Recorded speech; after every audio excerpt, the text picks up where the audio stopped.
प्रकरण काही नाही आहे, हे एक मानसिकता आहे. जे लोक समाजामध्ये असे आहेत ज्यांनी अशा प्रकारचे घटना घडतात, ह्या घटना सगळीकडेच घडत असतात, पण बीडमध्ये घडल्या तरी आणि बाहेर घडलं तरी तेवढंच गंभीर आहे. तर मला असं वाटतं की त्या घटना चुकीच्या आहेत. पोलीस प्रशासन आपलं काम करते, स्वतः पालकमंत्री त्याच्यात लक्ष घालत आहेत. त्यांनी पण स्वतः बाईट दिलेला आहे. अजित पवारांनी कालच सांगितलं अजितदादांनी की आम्ही कडक कारवाई करू.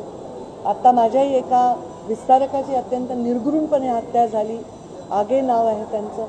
गंभीर विषय आहेत आणि एक ओव्हरऑल मानसिकता आहे, त्याच्यावरच एक मला वाटतं लढाईची आवश्यकता प्रशासनाला आहे असं दिसतंय.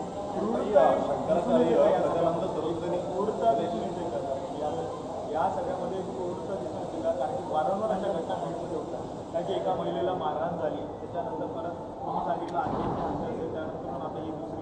नाही, आता मी सांगेल ना की जालन्यामध्ये मी पालकमंत्री, अशा अनेक घटना घडतात सगळीकडे, त्याच्यावर कडक कारवाई पण होते. आता ही मानसिक विकृती आहे, एखाद्याने एखाद्याचा खून करणं त्याच्या मानसिक विकृतीतून, याच्यावर त्याला शिक्षा करणं हा पर्याय आहे असं आहे. आणि ह्या घटना सगळीकडे घडत आहेत. मी तुम्हाला रेकॉर्डवर दाखवू शकते की अशा आता त्या जालन्यामध्ये नाही का एका सळई घातली, एका मुलाला मारलं गरम सळईने. आत्ता 2-3 लोक वेगवेगळ्या पद्धतीने मला भेटतात जाताना. या घटना सगळीकडे मानसिकता वाईट असणाऱ्या लोकांकडे फोकस न करता त्या मानसिकतेच्या लोकांना शासन करून चांगल्या ठिकाणी फोकस करण्याची आवश्यकता आहे.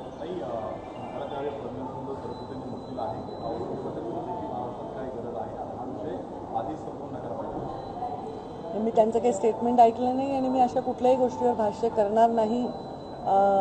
हा छत्रपती शिवरायांचा महाराष्ट्र आहे, छत्रपती शिवरायांचे संस्कार आहेत, हा आमचा भारत देश आहे, हा सहिष्णू देश आहे.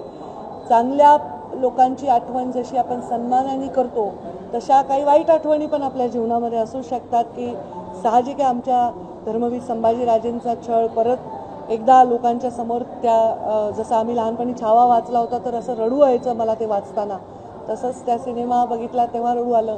त्या लोकांच्या जखमा उकलल्या जातात, पण मला या कुठल्याही गोष्टीवर टिप्पणी करा वाटत नाही.